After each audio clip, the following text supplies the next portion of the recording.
அரண்மனை 4 சுந்தர் சி டைரக்ஷன்ல சுந்தர் சி, தமன்னா, சந்தோஷ் பிரதாப், ராஷி கண்ணா இன்னும் பல நடிகர்கள் நடிச்சிருக்கக்கூடிய இந்த படம் எப்படி இருக்கு அப்படிங்கறத நம்ம இந்த வீடியோல பார்க்க போறோம். எனக்கு பொதுவாக இந்த அரண்மனை ஃப்ரான்ச்சைஸ் ஃபிலிம்ஸ் மேலே பெரிய ஆர்வம் இருந்ததில்லை. ஃபர்ஸ்ட் பார்ட் மட்டும் பார்த்துருக்கேன், அது ஓரளவுக்கு ஓகேவா இருக்கும். பட் அடுத்தடுத்த படங்கள் மேலே எனக்கு பெரிய ஆர்வம் வராதனால நான் பார்க்கல. ஸோ ஒரு பெரிய எதிர்பார்ப்பு எதுவும் இல்லாமல் தான் இந்த படத்துக்கு போனேன். பட் இந்த படம் ரொம்பவே இம்ப்ரெசிவாக தான் இருந்துச்சு. அதுக்கு காரணம் என்ன அப்படின்னு சொல்லி பார்க்கறதுக்கு முன்னாடி இந்த படத்தோட கதையை பற்றி பார்த்துடலாம். சுந்தர் சி சரவணன் அப்படிங்கிற பேரில் ஒரு வக்கீலா வராரு. அவருக்கு தன்னோட தங்கச்சி மேலே பயங்கர பாசம். ஆனால் அவங்க ஒரு 10 வருஷத்துக்கு முன்னாடியே காதலிச்சு கல்யாணம் பண்ணி ஓடி போயிட்டாங்க. என்னதான் பேச்சுவார்த்தை இல்லை அப்படின்னாலும் அவங்க மேலே பயங்கர பாசத்தோடையும் அன்போடையும் தான் இருக்கிறாரு. செல்விங்கிற பேரில் எந்த ஒரு பொண்ணை பார்த்தாலும் அவங்களுக்கு ஓடி போய் ஹெல்ப் பண்ற அளவுக்கு அந்த பாசம் இருக்கு. இன்னொரு பக்கம் அந்த செல்வி யாரு அப்படின்னு சொல்லி பார்த்தா தமன்னா தான். தமன்னாவும் சந்தோஷ் பிரதாப்பும் லவ் பண்ணி கல்யாணம் பண்ணிக்கிறாங்க. வேற ஒரு ஊர்ல போயிட்டு தனியா வாழ்ந்துகிட்டு இருக்காங்க. ஏதோ ஒரு தூரத்துல இருக்கிற ஒரு சின்ன கிராமம், அந்த கிராமத்துல இருக்க ஒரு பழைய அரண்மனையில இவங்க வந்து 2 குழந்தைகளோட ஒரு அமைதியான வாழ்க்கை வாழ்ந்துகிட்டு இருக்காங்க. அப்படியான சிச்சுவேஷன்ஸ்ல இவங்க 2 பேரும் திடீர்னு மர்மமான முறையில இறந்து போறாங்க. போலீஸ் வந்து விசாரிச்சுட்டு அவங்க செக் பண்ணி பார்த்துட்டு சொல்றாங்க, கணவன் வந்து ஹார்ட் அட்டாக்ல இறந்துட்டாரு. அந்த அதிர்ச்சி தாங்க முடியாம மனைவி வந்து தூக்கு மாட்டிக்கிட்டாங்க. சோ இது ரெண்டுமே வந்து இயற்கையான மரணங்கள் தான் அப்படிங்கிற மாதிரி கேஸை க்ளோஸ் பண்ணிடுறாங்க. ஆனா இவங்க 2 பேரோட இறப்புக்கு பின்னாடி ஏதோ ஒரு மர்மம் இருக்கு அப்படிங்கறத ஊர்க்காரங்க நம்பிக்கிட்டு இருக்காங்க. அதை நமக்குமே ஓரளவு கன்வே பண்ணிடுறாங்க. சோ இந்த தகவல் சுந்தர் சி அவர்களுக்கு சொல்லப்படுது. உங்களோட தங்கச்சி ஹஸ்பண்டும் இறந்துட்டாங்க அப்படின்னு சொல்லிட்டு அவர் வந்து கிளம்பி அந்த ஊருக்கு போயிட்டு பாக்குறாரு. அங்க அவங்களுக்கு என்ன நடந்துச்சு, எதனால அவங்க 2 பேரும் இறந்துட்டாங்க அப்படிங்கறத இவர் கண்டுபிடிச்சாரா இல்லையா அப்படிங்கறதா இந்த படத்தோட மீதி கதை. ஃபர்ஸ்ட் இதுல இம்ப்ரெசிவா இருந்த விஷயம் என்ன அப்படின்னா, அரண்மனை அப்படின்னு எடுத்தோம்னா அதுக்குன்னு ஒரு டெம்ப்ளேட் கதை இருக்குல்ல. ஒரு ஃபேமிலியா சேர்ந்து ஒரு அரண்மனைக்குள்ள போவாங்க. அந்த அரண்மனைக்குள்ள ஒரு பேய் இருக்கும், அதுக்கு ஒரு ஃபிளாஷ்பேக் இருக்கும். அது எல்லாமே இவங்க என்ன பண்ணுது அப்படிங்கிற மாதிரி அந்த டெம்ப்ளேட் குள்ள போகாம வேற ஒரு டிஃபரெண்டான ஸ்டோரி ஒன்னு கிரியேட் பண்ணிருக்காங்க. அது ரொம்பவே இம்ப்ரெசிவா இருந்துச்சு. அடுத்ததா சுந்தர் சி அவர்கள் தன்னோட story telling and film making style ரெண்டுத்தையுமே ரொம்பவே அப்கிரேட் பண்ணிருக்காரு. அது பார்க்கிறதுக்கு ரொம்பவே இன்ட்ரெஸ்டிங்கா இருந்துச்சு. ஏற்கனவே அரண்மனை வந்து 3 பார்ட் எடுத்துக்கிறோம், 3மே நல்லா போயிருக்கு. சோ அதே டெம்ப்ளேட்ல ஒரு படம் பண்ணலாம், அதுல இருக்க எலிமெண்ட்ஸ் எல்லாமே திரும்ப ரீக்ரியேட் பண்ணலாம் அப்படிங்கிற மாதிரி போகாம ஒரு இன்ட்ரெஸ்டிங்கான ஸ்கிரீன் பிளே பண்ணிருக்காரு. அந்த ஸ்கிரீன் பிளேல முக்கியமான விஷயங்களை ரிவீல் பண்ற இடங்கள் வரும்ல, அந்த இடங்கள் எல்லாமே ஏதோ ஒரு சின்ன சின்ன சஸ்பென்ஸ் மெயின்டைன் பண்ணிக்கிட்டே இருக்காரு. அது படம் பார்க்குற நமக்கு வந்து எந்த தொய்வையும் கொடுக்காம ஒரு சுவாரஸ்யத்தை கொடுத்துக்கிட்டே இருக்குது. அடுத்ததா மேக்கிங் வைஸ்மே இந்த படத்தை முடிஞ்ச வரைக்கும் ஃப்ரெஷ்ஷா கொடுக்க ட்ரை பண்ணிருக்காங்க.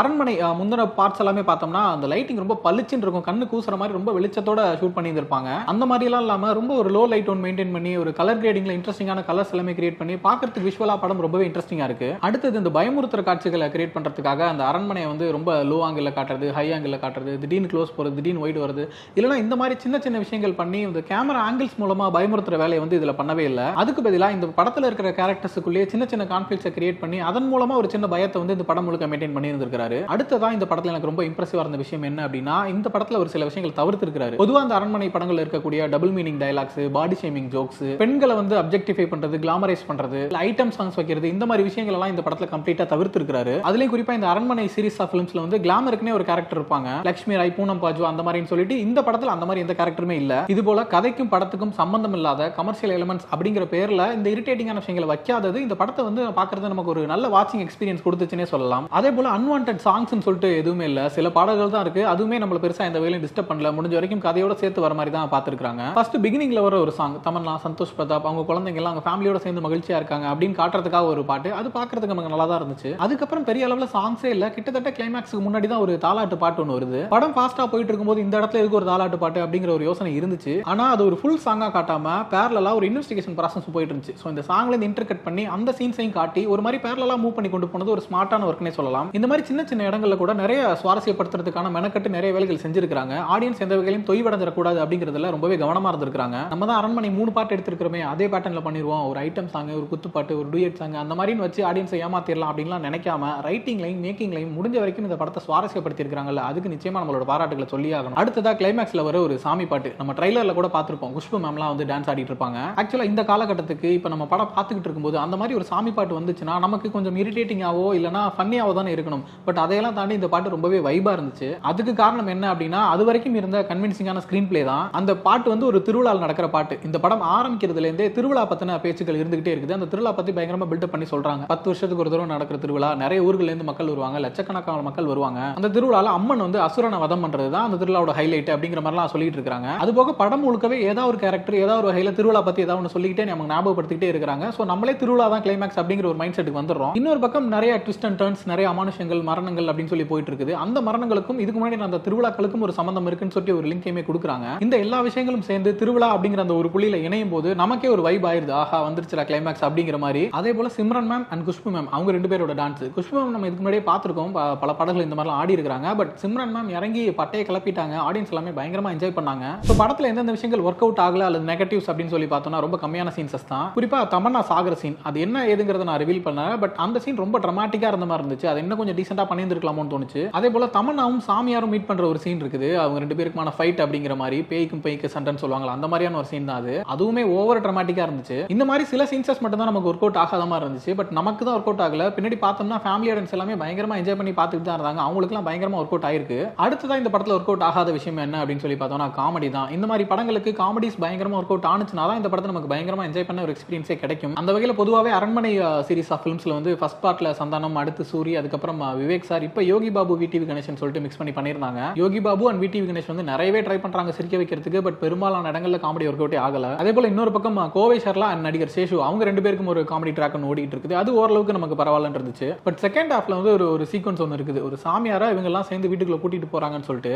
அதுல வந்து யோகி பாபு, விடிவி கணேஷ், கோவை சர்லா, சேஷு, ஈவன் டெல்லி கணேஷார் முதற்கொண்டு எல்லாருமே காமெடியில் அட்டகாசம் பண்ணிட்டாங்க. அந்த சீக்வன்ஸ் பயங்கரமா ஒர்க் அவுட் ஆயிருந்துச்சு. இப்போ நம்ம சொன்ன அந்த வெகு சில காட்சிகளை தவிர்த்துட்டு அரண்மனை 4 பயங்கரமா என்ஜாய் பண்ணி பார்க்குற ஒரு படமா தான் இருந்துச்சு. அதுலயும் குறிப்பா குழந்தைகள் அண்ட் ஃபேமிலி ஆடியன்ஸ் பயங்கரமா என்ஜாய் பண்ணி பார்க்கலாம். அவங்க முகம் சொல்லிக்கிற மாதிரி எந்த ஒரு காட்சியுமே இந்த படத்துல இல்ல. பொதுவா இங்க குடும்பங்கள் கொண்டாடும் வெற்றிங்கிற பேர்ல வர படங்களை பார்த்தோம்னா அந்த படங்கள்ல நிறைய டபுள் மீனிங் டயலாக்ஸ் இருக்கும், நிறைய கிளாமரான சீன்சஸ் இருக்கும். இதெல்லாம் எப்படிப்பா குடும்பமா உட்காந்து பாக்குறாங்கன்னு நமக்கு யோசிக்கிற அளவுக்கு தான் இருக்கும் அந்த படங்கள் எல்லாமே. அந்த மாதிரியான விஷயங்கள் எதுவுமே இல்லாம ஒரு சுவாரஸ்யமான திரைக்கதையும் ஒரு நல்ல மேக்கிங் இருக்கக்கூடிய படம் தான் இந்த அரண்மனை 4. அந்த வகையில தன்னோட ஸ்டோரி டெல்லிங் ஸ்டைலையும் ஃபில்ம் மேக்கிங் ஸ்டைலையும் ரொம்பவே அப்கிரேட் பண்ணியிருக்கிற இயக்குனர் சுந்தர்சி அவர்களுக்கு நம்மளோட மிகப்பெரிய வாழ்த்துக்களை சொல்லிக்கலாம். அதே போல ஆக்டிங் வைஸ்மே சுந்தர்சி ரொம்பவே நல்லா நடிச்சிருக்காரு. அவர் நம்ம எல்லா படங்களையுமே பார்த்திருக்கோம். அவருக்கும் ஒரு ஸ்டைல் இருக்கு, சட்டிலா பண்ணுவார். அதே போல இதுலயுமே நல்லா பண்ணியிருக்காரு. அடுத்ததா தமன்னா எனக்கு ரொம்பவே பிடிக்கும், பர்சனல் ஃபேவரட் தான். இதுல 2 குழந்தைகளுக்கு அம்மாவா வராங்க. பாசமா இருக்கிற காட்சிகளா இருக்கட்டும், எமோஷனலான காட்சிகளா இருக்கட்டும், எல்லாத்துலயுமே ரொம்பவே நல்லா நடிச்சிருக்காங்க. அதே போல படத்துல சாமியாரா வர்றவங்க, போலீஸா வர்றவங்கன்னு சொல்லிட்டு எல்லா கேரக்டர்ஸுமே ரொம்ப நல்லா நடிச்சிருக்காங்க. சோ ஓவராலா இந்த சம்மருக்கு ஃபேமிலியோட போய் என்ஜாய் பண்ணி பார்க்கிறதுக்கு உகந்த படம் தான் இந்த அரண்மனை 4. நீங்க படம் பாருங்க, பார்த்துட்டு உங்களோட வியூஸ் என்ன அப்படிங்கறத கமெண்ட்ல சொல்லுங்க. உங்க எல்லா படத்துலயும் வந்து ஒரு லீட் ஆர்டிஸ்ட் ஒருத்தர் இருப்பாரு. சித்தார்த் ஆர்யா, வினயன் இல்ல. ஆக்சுவலாக இந்த படம் நான் ஆரம்பிக்கும் போது எனக்கு இதில் நடிக்கிற ஐடியா இல்லை ஒரிஜினலாக. அதனால் என்ன பண்ண, ஸ்கிரிப்ட் பண்ணும்போதே வந்து மேல் கேரக்டர் ஒன்று தான் இருந்துச்சு. அப்படி தான் நம்ம ஆரம்பித்தேன். நான் ஸ்கிரிப்ட் ஃபுல்லாக முடிக்கும்போது ஆக்சுவலி ஒரிஜினலாக வந்து ஒரு ஹீரோ தான் நடிக்கிறதா இருந்துச்சு. அவர் யாருன்னு தெரியும், mister Vijay Sethupathi.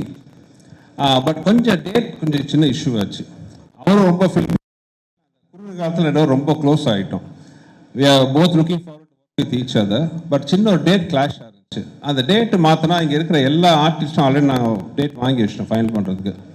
So date மாற்ற முடியாத ஒரு சுச்சுவேஷனாக இருந்துச்சு. அதனால் டக்குன்னு ஆரம்பிக்கும் போது என்னால் வேறு ஹீரோ தேட முடியாத சுச்சுவேஷன். அதனால் நானே பண்ணிட்டேன். இன்னொன்று ப்ரொடியூசர் ஏசி சண்முகம் சார் வந்து அதில் கொஞ்சம் ரொம்ப பர்டிகுலராக இருந்தார்.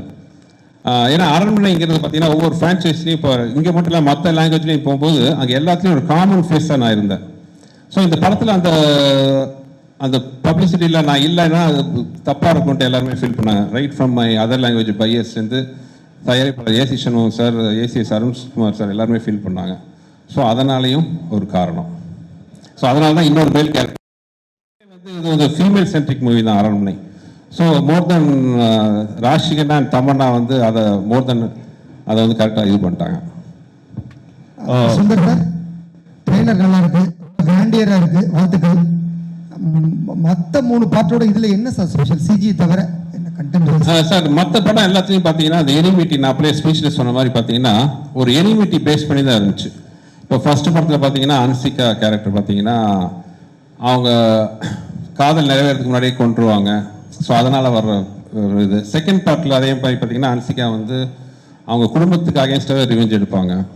தேர்ட் பார்ட்டில் ஆண்ட்ரியா வந்து அவங்க குழந்தைக்கு வாழ்வு கொடுக்க முடியாமல் செத்துருவாங்க. அந்த வெஞ்சன்ஸுக்கு வந்து ரிவெஞ்ச் எடுப்பாங்க. மாதிரி ஒரு பர்சனல் வெஞ்சன்ஸ் தான் அந்த 3 பார்ட்டு இருந்துச்சு.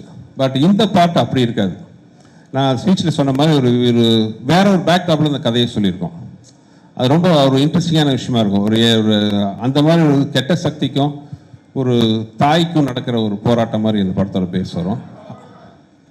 ஸோ அந்த விஷயத்தில் வந்து டோட்டலாகவே நீங்கள் அரண்மனை 1, 2, 3 பார்ட்டுக்கும் 4க்கும் பெரிய கான்ட்ராஸ்ட் இருக்குன்னு நான் நம்புகிறேன். அதாவது நாங்கள் நம்பி எடுத்திருக்கோம், ஆடியன்ஸ் பார்த்து அது சொல்லணும் அவங்களுக்கு பிடிச்சிருக்கான்ட்டு. அந்த நம்பிக்கையில் எடுத்துருக்கோம். ஃபுல்லாகவே ஒரு வித்தியாசமான அரண்மனை நீங்கள் பார்க்கலாம் விஷுவலாக. இன்றைக்கி எல்லாருமே நாங்கள் க்ரீனில் உட்காந்துருக்கோம். அது காரணமே பார்த்தீங்கன்னா அந்த படம் ஃபுல்லாகவே வந்து ஒரு க்ரீனரியா, அதாவது ஒரு காட்டுக்குள்ளே இருக்கிற ஒரு ஊர், காட்டுக்குள்ளே இருக்கிற ஒரு அரண்மனை, காட்டுக்குள்ளே இருக்கிற ஒரு போலீஸ் ஸ்டேஷன், காட்டுக்குள்ளே இருக்கிற ஒரு கோயில், ஃபுல்லாகவே அந்த க்ரீன் பேக்டாப்பில் இருக்கும். ஸோ அதனால தான் அந்த ஒரு சிம்பாலிக்காக தான் எல்லாம் க்ரீனில் இருக்கும். ஸோ இட் வில் பி ஒரு விஷுவலாகவும் ரொம்ப பிரமாண்டமாக இருக்கும். ஸ்கிரிப்ட் சைட்லையும் பார்த்தீங்கன்னா ஒரு சேஞ்ச் இருக்கும். சுந்தர் சி சார், பெரும்பாலும் வந்து தமிழ் சினிமாவில் பார்த்தீங்கன்னா வந்து இந்த சீக்வல் இல்லைன்னா ஃப்ரான்ச்சைஸில் வந்து சக்ஸஸ்ஃபுல்லாக இருந்ததில்லை. 1 2 3 வந்திருந்தாலும் அந்த அளவுக்கு. பட் உங்களுக்கு வந்து 4th சீக்வல் வரைக்கும் அந்த ஃப்ரான்ச்சைஸியில் வந்திருக்கீங்க. பட் எல்லாமே இது வரைக்கும் போன 3மே சக்ஸஸ்ஃபுல்லாக இருந்துச்சு. This is the 4th one. உங்களுக்கு அந்த தைரியம் எப்படி இருந்துச்சு? What made you to do this sir? எப்படி, எந்த அளவுக்கு? அந்த தைரியத்தை கொடுக்குது. அதை நான் அப்ளை சொன்ன மாதிரி ஃபர்ஸ்ட் பார்ட் 1 தான் வந்து செகண்ட் இருக்கிற தைரியத்தை கொடுத்துச்சு. அதே மாதிரி தான் அடுத்தடுத்த பார்ட்டும். ஈவன் பார்ட் 3 கூட பார்த்தீங்கன்னா ஒரு டெலிகாஸ்ட் ஆகும்போது கூட வந்த எல்லா அதாவது சோகால் ஹிட் மூவிஸாக கூட வந்துச்சு. அந்த படங்கள்லாம் சேர்த்து வாங்கின டிஆர்பியை விட அரண்மனை 3 வந்து அதிக நம்பர் வாங்கி கொடுத்துச்சு. ஸோ அந்த அளவுக்கு ஒரு சக்ஸஸ்ஃபுல் ஃப்ரான்ச்சைஸாக இருந்துச்சு. ஸோ அந்த சக்ஸஸும் இப்போ நான் எங்கே போனாலும் நான் அதிகமாக நான் ஃபேஸ் பண்ணுற கொஸ்டின் என்னன்னு பார்த்தீங்கன்னா, அடுத்த அரண்மனை எப்போன்னு தான் கேட்பாங்க. எஸ்பெஷலி லேடிஸு, குழந்தைங்க, சின்ன பசங்க எல்லாருமே கேட்பாங்க. ஸோ அதுவே ஒரு பெரிய ஒரு விட்டமின் டானிக் மாதிரி இருந்துச்சு. So that is the reason for the 4.